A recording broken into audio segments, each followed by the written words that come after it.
زمان قوي، قبل ما يكون في حنفيات أو شبكة المية، كانت الناس بتعتمد على السقايين اللي هم رجالة شغلتهم إن هم يملوا قرب المية من النيل أو من آبار معينة، وكانوا بيوزعوها على البيوت والمحلات والجوامع. السقا كان بيشيل القربة على كتفه أو على جمل أو حمار، وبيمشي من حارة لحارة وبينادي: مية ساقعة يا عطشان. كان في حارة في القاهرة اتجمع فيها أغلب السقايين اللي بيوزعوا المية على الأحياء القريبة، ومن وقتها سموا الحارة دي حارة السقايين.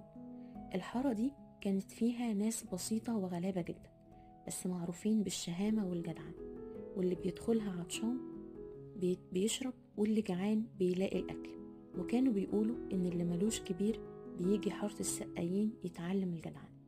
مع الوقت المية دخلت البيوت وشغلانة السقايين اختفت، لكن اسم الحارة فضل زي ما هو، وفضلت الناس تفتكرها رمز للطيبة والشهامة والكرم.